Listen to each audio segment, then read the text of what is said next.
Well, the winner of the 2013 Telstra Western Australia Business of the Year is Adams Group. I actually did have a second one, not that I was expecting to use it. Thank you, Kim. And I left it here, and it seems to have disappeared.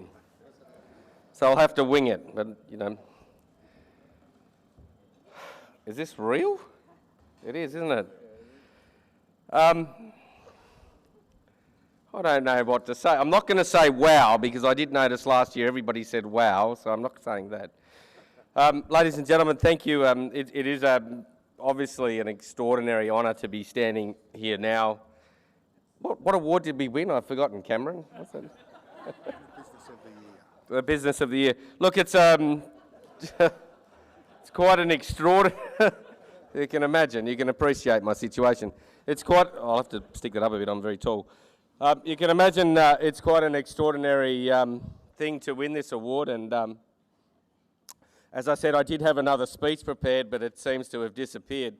Before I gave you the story, my story, I'd like to give you the story of Adams. For some of you, you may have seen our buses driving around the city. They're blue.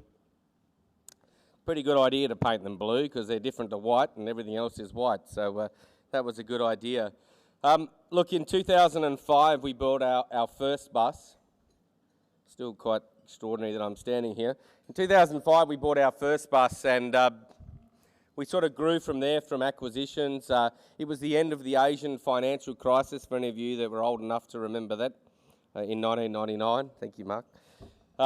It was the end of a big tourism boom for Perth. But what I'd like to make pretty clear, if some of you are a bit older than me, maybe, not many, but a few, you might remember the days of El Cabello Blanco, of Atlantis Marine Park, of Dizzy Lamb Park, of Pioneer Village in Armidale. And I want you to think about how they came about. They came about because of tourism, didn't they? They did. They came about because of tourism. And we have all this end of the mining boom. Are we going to collapse? Is WA going to die? No, it's not.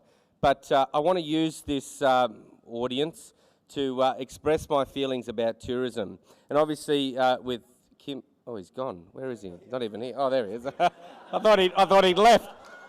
To the ex-Minister for Tourism, and obviously our Premier, Mr. Barnett now, who is our new Minister for Tourism. I'd like to use this speech to help people acknowledge the benefits of tourism to Western Australia. And I sincerely hope... I'm very upset you're gone, Kim, by the way. Hope people are filming this. We can replay that.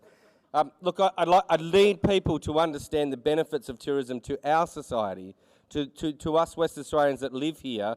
The benefits of tourism are phenomenal for our kids, for even us to have fun. We need tourism. So please, Mr. Barnett, invest in tourism and help tourism thrive in West Australia. Thank you.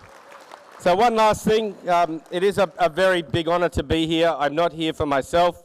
I'm not particularly intelligent. Most entrepreneurs are not. But if I had some advice for people that were entrepreneurs, it was to acknowledge your weaknesses. Hello, Jaycee.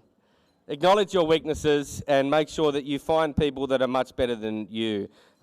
I would like to acknowledge my General Manager for Tourism, Chad D'Souza, and my Financial Controller, I call him Dutchy, his name's Saki, but I call him Dutchy. Listen, thank you everybody. It is a great honour to win this award. I really appreciate everything. Thank you.